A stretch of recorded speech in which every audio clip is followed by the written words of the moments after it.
சக்தி சமையலில் இன்றைக்கி நம்ம பார்க்க போகிறது ஒரு சூப்பரான ஹெல்த்தியான கலத்தப்பம் தான். இது எப்படி செய்யலான்னு பார்க்கலாம் வாங்க. இது எல்லாமே இந்த ரெசிபி செஞ்சு போட்டாங்க, அதனால் நானும் ட்ரை பண்ணி பார்ப்போன்றதுக்காக செஞ்சேன். டேஸ்ட்டு சூப்பராக இருந்துச்சு. ஒரு இது நீங்களும் ட்ரை பண்ணி பாருங்கள். இதில் சேர்க்குறது எல்லாமே ஹெல்த்தியான பொருள் தான். இப்போ ஒரு கடாயில் தேங்காய் எண்ணெய் சேர்த்துங்க. தேங்காய் எண்ணெய் சேர்த்து பல்லாக நான் தேங்காவை அரிஞ்சு வச்சுருக்கேன். அதை நல்லா அது கூட போட்டு நல்லா நம்ம சிம்மிலே வச்சு நல்லா வருந்து வர அளவுக்கு நம்ம வறுத்துக்கலாம்.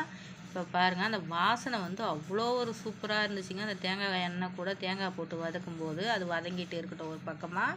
இப்போ நான் ஒரு 2 மணி நேரம் போல் அரிசி ஊற வச்சுருக்கேன்.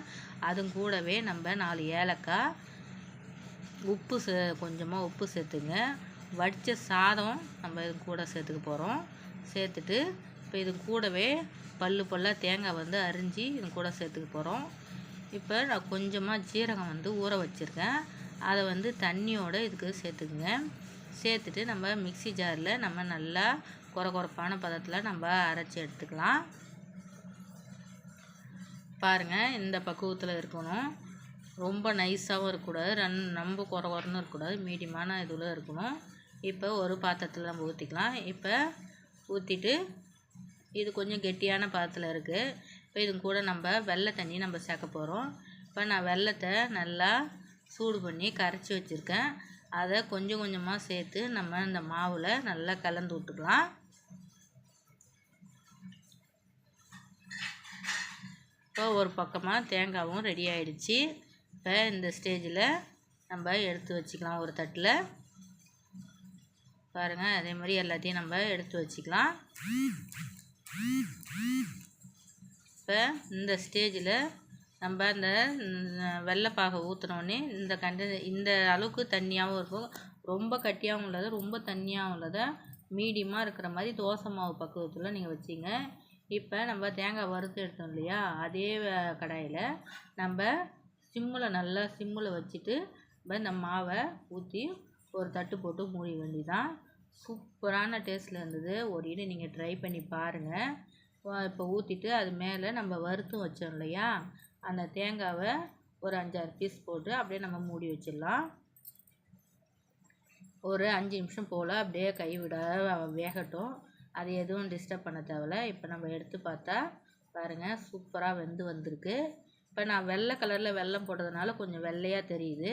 இதுவே நம்ம நம்ம என்ன கலர் சேர்க்குறோமோ அந்த கலருக்கு தகுந்த மாதிரி கலர் வருது. இது சூப்பராக இருந்துச்சு சாப்பிட்றதுக்கே. இப்போ 2 பக்கமும் திருப்பி போட்டு நம்ம எடுத்துக்க வேண்டியதான்.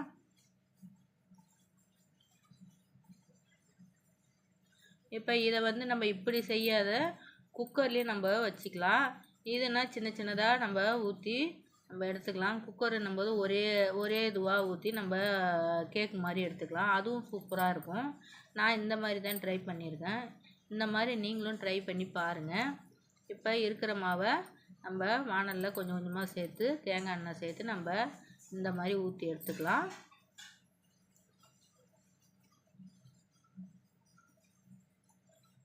இதில் வந்து தேங்காய் வந்து நீங்கள் எவ்வளோ வேணாலும் சேர்க்கலாம். சூப்பரான டேஸ்ட்டில் இருக்குது. தேங்காய் தான் இதில் ஹைலைட்டு.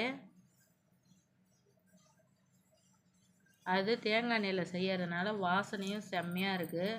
நீங்கள் ஒரு இது ட்ரை பண்ணி பார்த்துட்டு கமெண்ட் பண்ணுங்கள், சப்ஸ்கிரைப் பண்ணுங்கள், பக்கத்தில் உள்ள பெல் ஐக்கானு டச் பண்ணுங்கள்.